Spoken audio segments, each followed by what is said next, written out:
budaya ana ing tanah Jawa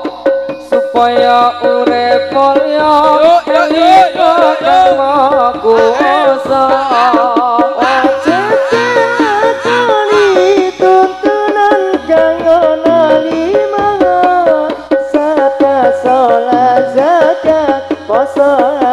lamun kuasa wajib dilakoni tuntunan nakono lima saka sholat zakat puasa haji lamun kuasa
supaya urip mulya elinga kang maha kuwasa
tuntunan kang ana lima saka sholat zakat puasa haji lamun kuwasa wajib dilakoni tuntunan kang ana lima saka sholat zakat puasa haji lamun kuwasa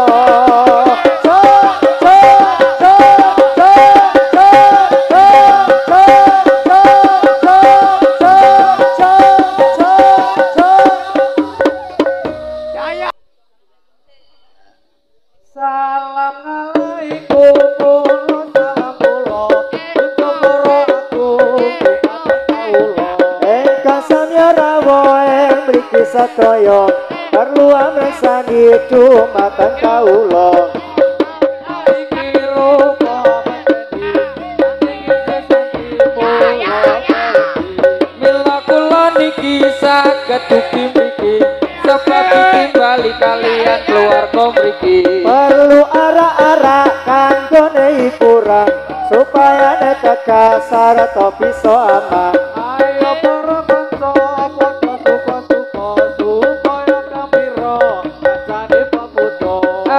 Simba putri ojo isin ngaji najan sampun sepuh boten kenging riko lampun sami riko bendang ing akhirat bacane diwasun ing malaika ibadah sebab urip pira sampun boten tambah aja sampun cekap lagu-lagu kula menawi lapayun pangapura Aya.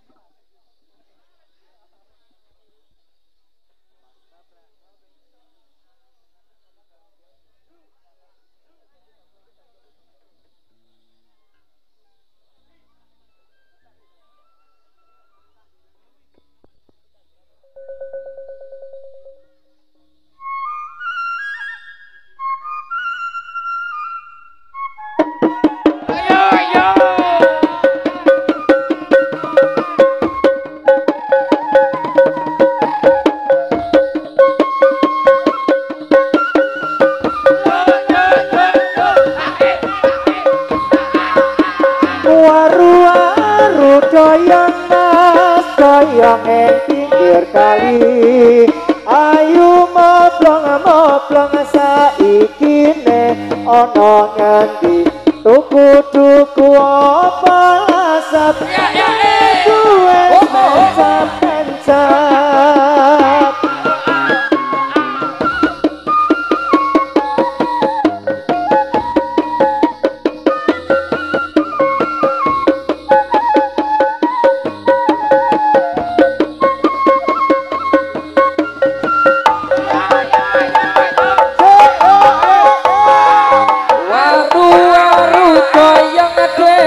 doyong ning pinggir kali ayu moblong saikine ana ngendi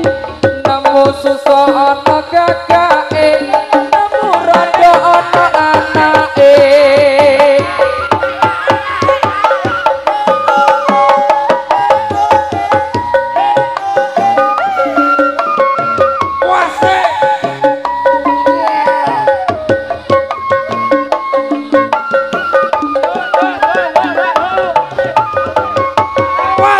waru-waru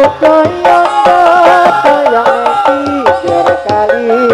ayu kincong kowe tansah tak enteni penalawe kesamaya ngendi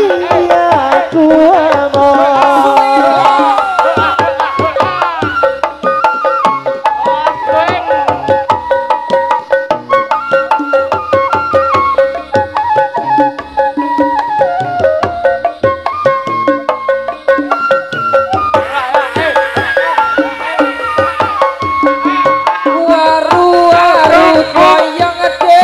doyong ning pinggir kali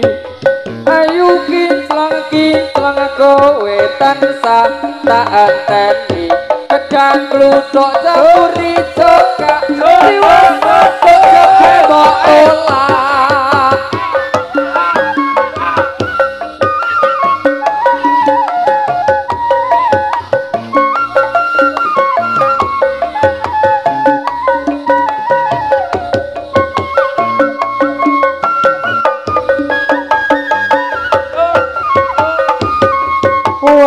waru-waru doyong ing pinggir kali ayu kinclong kowe tansah tak enteni penalawe kosa kaya ngendi aku emoh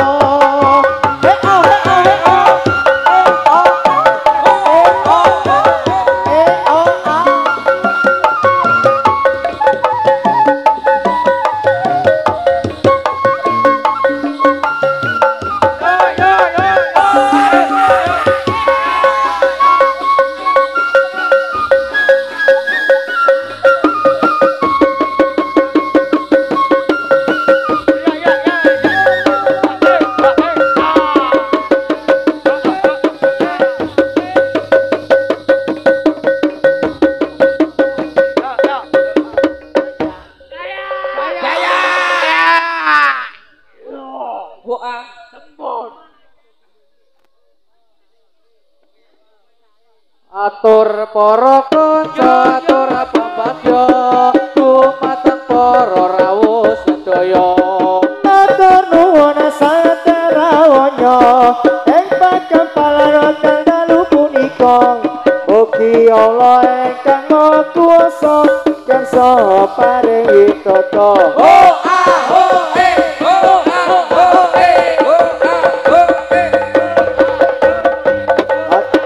atur para putra atur pambagya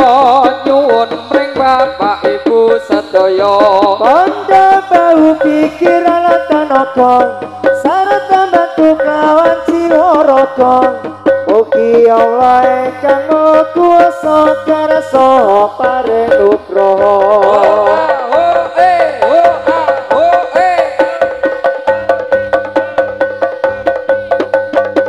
kita sesuwun dumateng pangeran segetana tepiku ajiban Ndara dawuh Gusti Pangeran ingkang kasebatan dalam Al-Qur'an Nabi Muhammad kang kados utusan kautus dening Pangeran Jaya.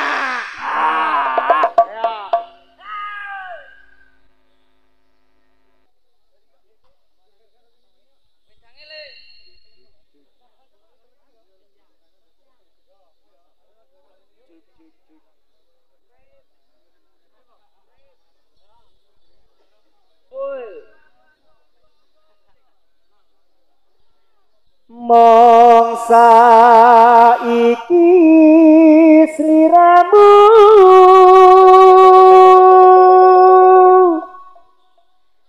pengen bangun tresno kang wis layu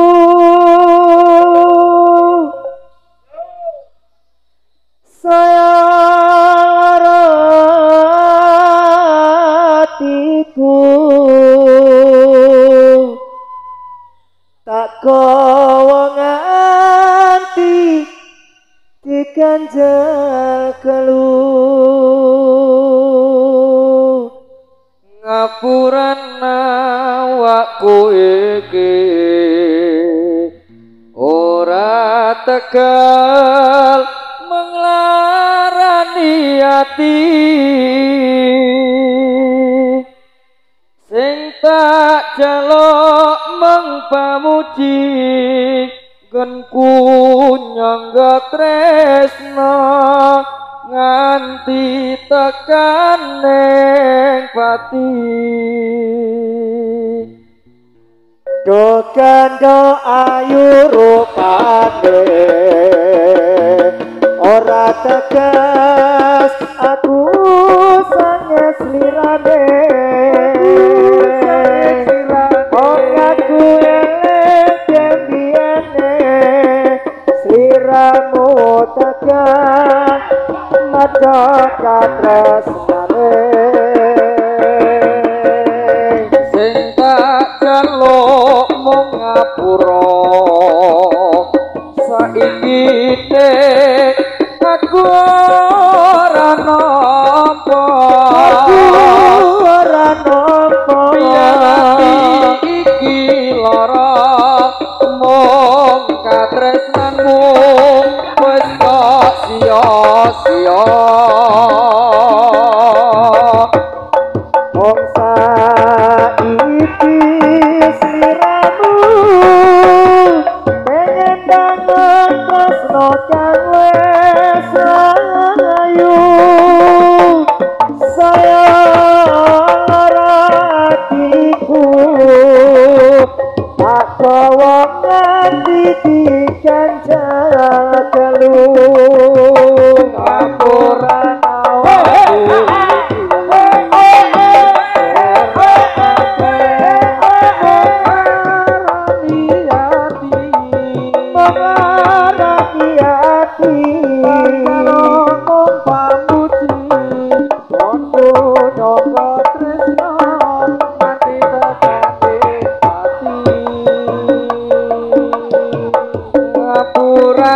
awakku iki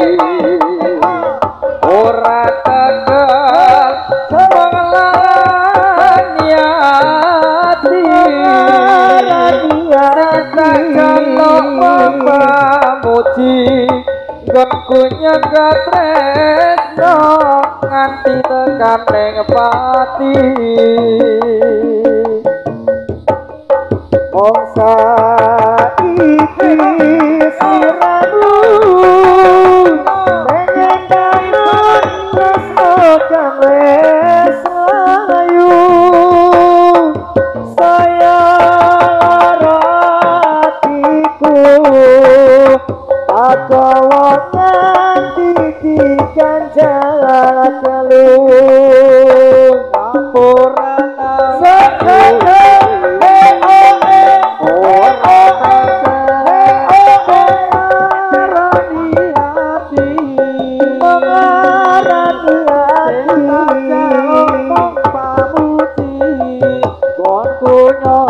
tresno nganti tekan mati ngapurana wae iki ora tekan melarani ati sing jaluk pamuji konku nyangga tresno nganti tekan ing pati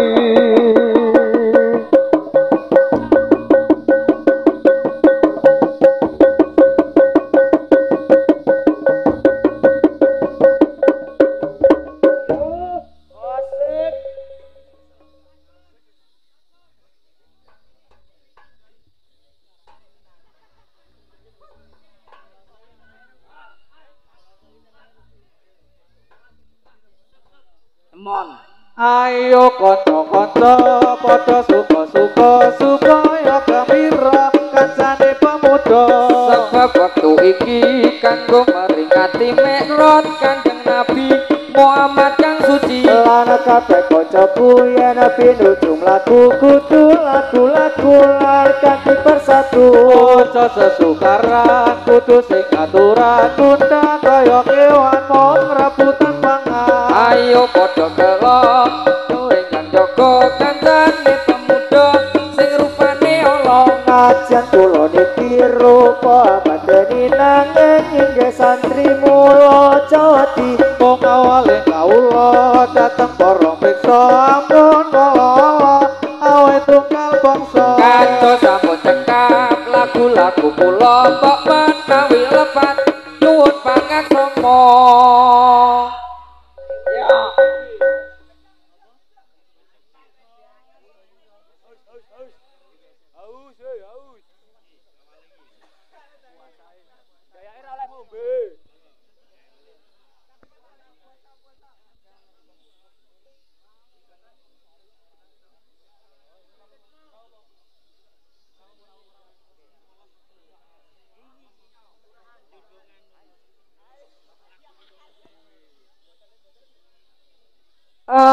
anganku ngambara anambus meko ngitung lintang sesulo padang rembulan tak goleki ana ngendi si banjarina tak titipi kidung daget saking jantung anganku ngambara anambus meko ngitung lintang sesulo padang rembulan tak goleki ana ngendi si banjarina tak titipi kidung daget saking jantung lungi kandung lungan kararambatan among swara akrang kejiwanggawa tak kirimi layang kita tak sampai kangen sumilir para dosa siramu bangsa tak pikir jiwa wayangmu bejo atiku sing tirta sak upomo kapan boyo aku bisa gegem lintas renggolet ya ing rembulan ku samar kuatir lamun kacapa sekar makar ngoro-oro kang cengkalan ngelakan tanpa upomo nunggu tumeta sengketo kanggo nalasi lungko-lungko ketiko aku para anak kotiko itu melintang sesulo pada rembulan tak golek iyo nongeti si penjarino tak titipi hidup tegetak ing jantung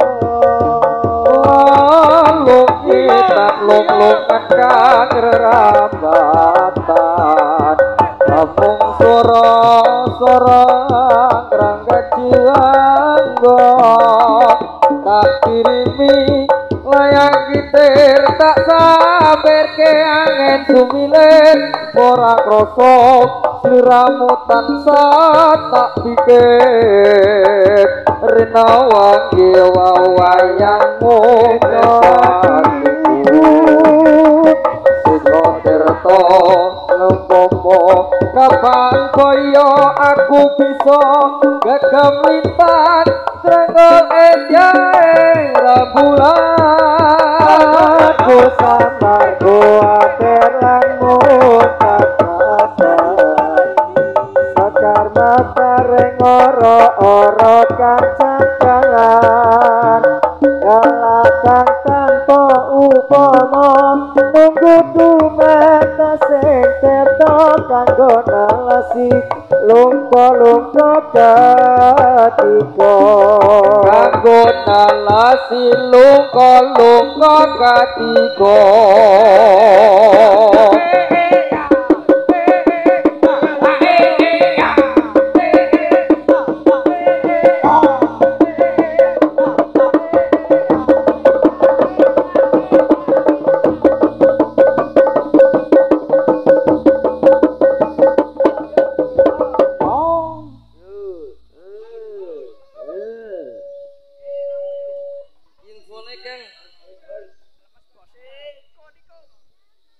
Rigo.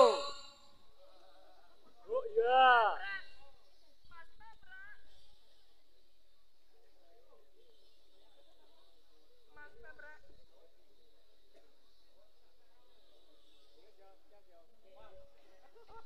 Pada bulan Rajab, bulan yang besar sekali. Pada bulan Rajab, bulan yang besar sekali. Itu kewajiban Umat Islam memperingati karena waktu ini jatuh merah Kanjeng Nabi. Karena waktu ini jatuh merah Kanjeng Nabi. Muhammadku Nabi wa ali wa sofi Kita bersama memperingati, maka mari kita bersama memperingati oleh kaum Islam pemuda dengan pemudi. kita tidak hormat atas dapat kontroversi. Jika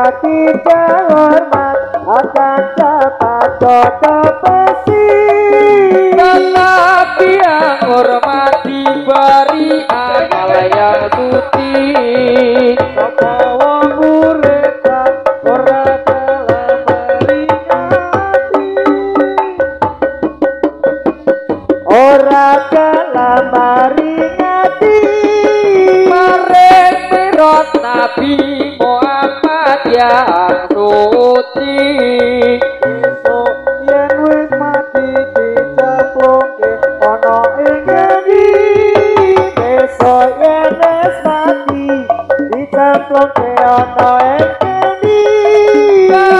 aran neraka saklawase ora bali wis ayo kanca enggal ganti lagu baru wis ayo kanca enggal ganti lagu baru sebab wis mangsane ganti barisan yang maju mula enggal alon aja nganti kesusu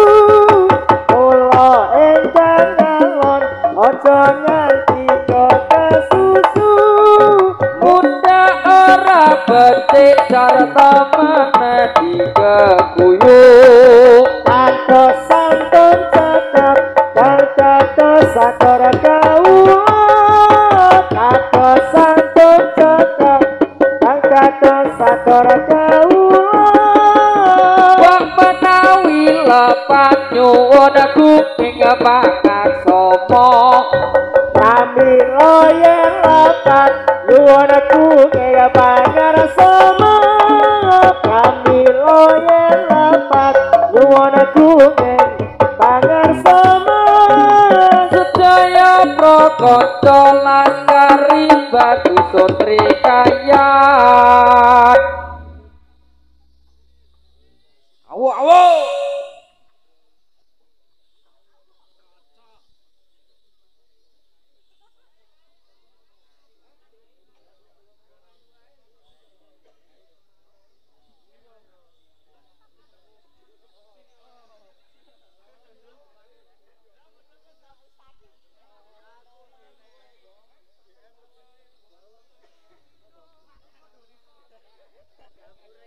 ana maning polahe wong Purbalingga golek pangan gawe geger sandonya ambo kasurupan aku ora ngerti ana wong kok mangani wong mati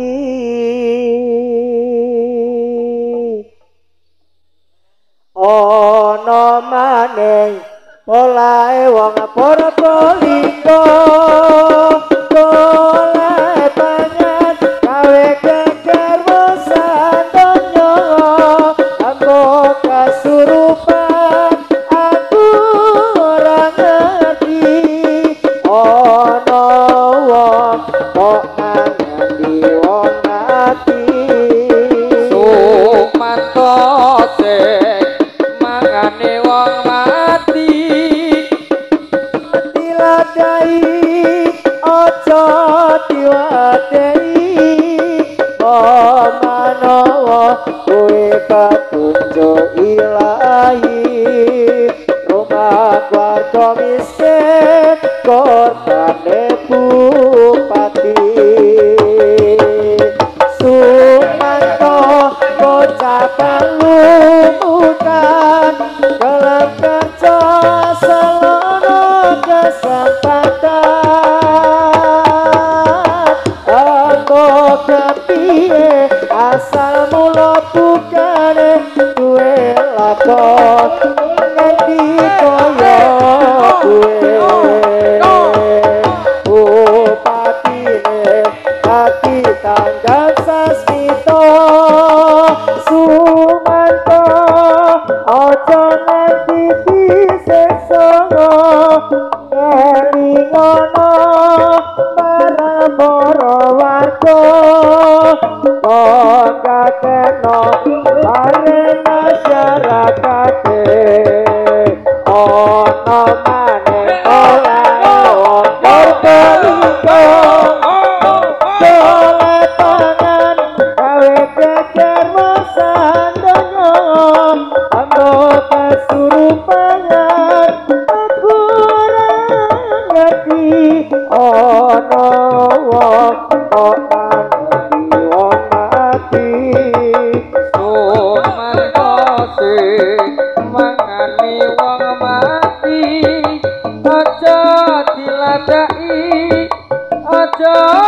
sangiti mangko takdir ilahi rumah keluarga miskin dadi program bupati Sumanto bocah palumutan dalam kerja selana kesempatan apa kepiye asal mula bukaning duwe lakon nganti kaya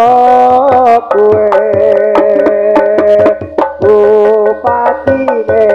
dadi tanggang sasito sumantone ojo nganti disesono elingono marang para warga ongkateno marang masyarakate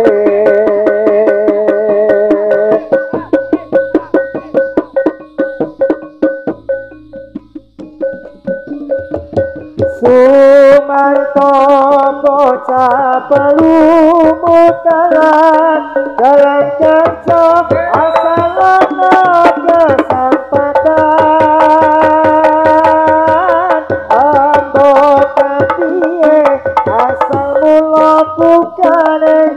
duwe lakon nganti kaya kuwe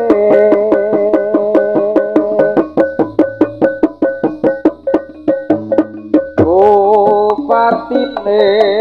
wis tanggap samprita sumantone aja nganti disiksa ngelingono marang para warga kon katenong marang masyarakate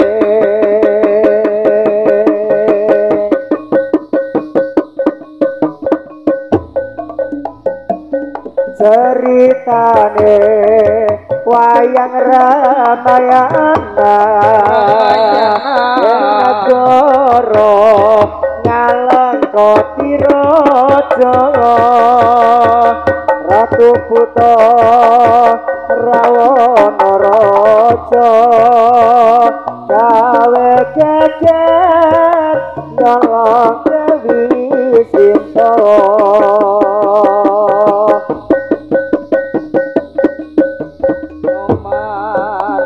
Sinta ketek putih alamat Sinta tidak mulai onangan Indrajit lan Patih ning Anoman ora diketik elakalan alakoni apa Agati lawa apa dapate gemblong magate kopok kadiara dosamuka dadi gara-gara